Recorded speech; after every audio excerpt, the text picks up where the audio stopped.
7 h du matin, à quelques kilomètres de Lunéville. Installation d'un atelier de forage.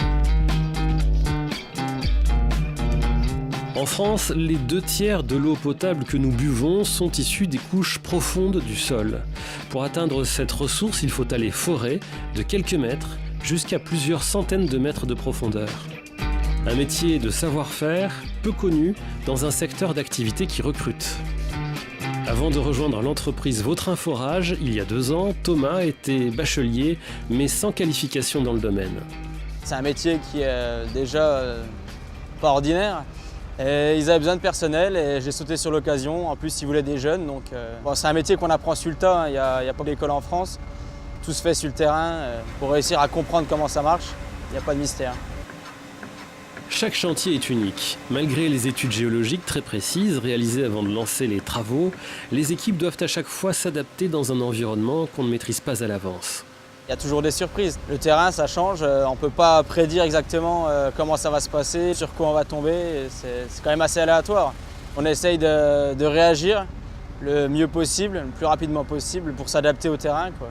C'est la faculté la plus difficile dans le métier en fait. On a un flux de boue qui est constamment dans le forage pour tenir le forage. Donc au bout, on a un outil. Cet outil, suivant la dureté du terrain et le comportement, il va varier. Petit à petit, de la progression, donc on descend comme on le voit. Et petit à petit, on rajoute des tiges. Nos yeux, ils sont au fond du trou. C'est juste au niveau des manots et de nos cadrans qu'on arrive à savoir ce qui se passe en bas. Donc c'est de la surveillance.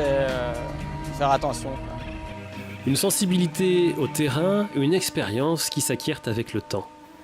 Sur place, pour ces petites équipes très spécialisées, la polyvalence est également indispensable. On est vraiment au milieu de la nature, on n'a pas d'eau, on n'a pas d'électricité, donc on amène tout. Donc on a tous ces branchements électriques à faire. Après on a de la plomberie. Ou dès qu'on a des petites pannes, il faut qu'on soit capable de les gérer. Parce que bon, forcément on est en déplacement, on est à 300-400 km de notre base.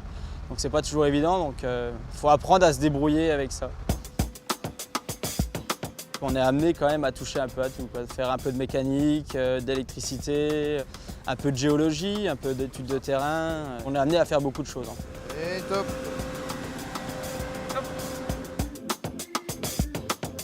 Du coup, depuis 2 ans, Thomas a multiplié les formations.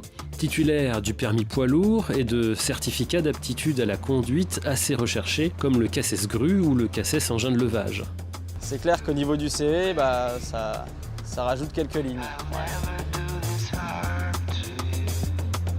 Aussi le déplacement, ça apprend pas mal de choses. Ça apprend à quitter le foyer, à partir loin de chez soi pour travailler avec des gens qu'on ne connaît pas forcément au début. Et il y a vraiment une adaptation qui se fait, on apprend beaucoup de choses.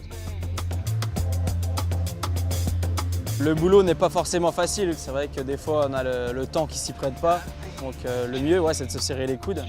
Le forage que Thomas réalise avec ses coéquipiers permettra de rendre plus sûr l'accès à l'eau potable pour les habitants des 19 communes environnantes. Le métier qu'on fait, le travail qu'on fournit, y a du monde derrière, quoi. On ne fait pas ça inutilement, c'est vraiment la finalité des choses, quoi.